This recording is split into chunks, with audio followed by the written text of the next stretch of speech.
Deepa had always thought of herself as a rational person, someone who didn't fall prey to the fear-mongering tactics of the media.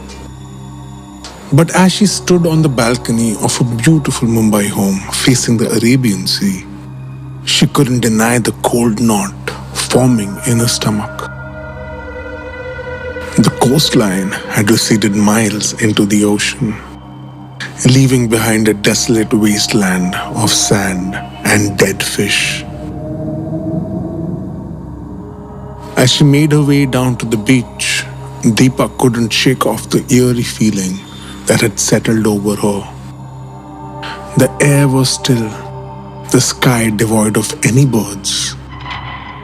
She opened her binoculars and looked out at sea, but her heart sank as she saw nothing but empty horizon stretching out as far as the eye could see.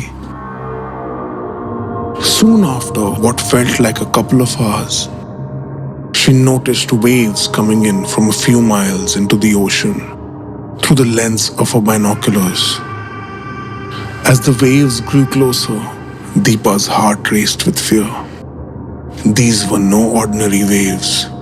They were towering, monstrous, and at least 50 feet tall, towering higher than even the tallest building in Mumbai. The other residents around her had noticed the same thing, and they all started running back towards the land away from the beach. And then the waves hit.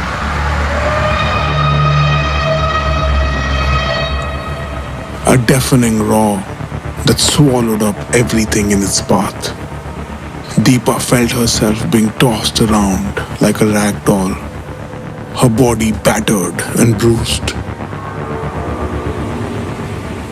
She closed her eyes and waited for it to be over, for the darkness to claim her. Deepa was engulfed in the massive tsunami, hurtling towards the city like an unstoppable force of nature.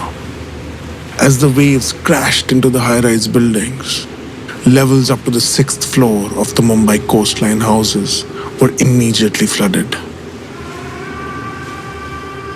Hours of struggle later, Deepa found herself floating in the middle of the city, surrounded by water that was so deep it almost reached the 6th floor of the surrounding buildings.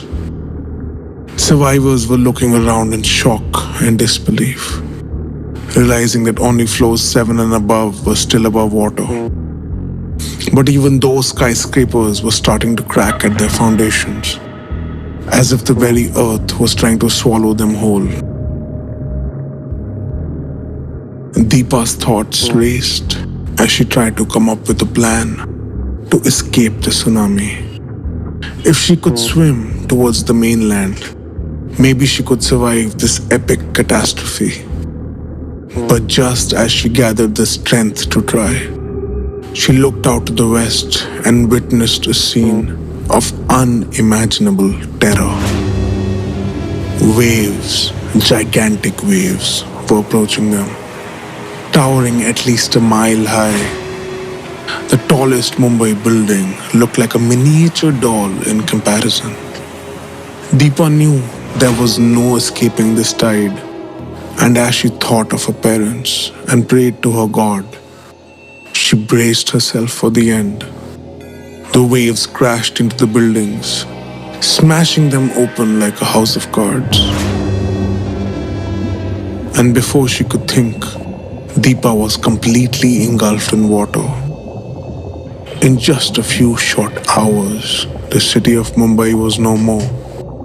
The whole coastline and all its history were destroyed in a matter of minutes under the weight of a tsunami of biblical proportions.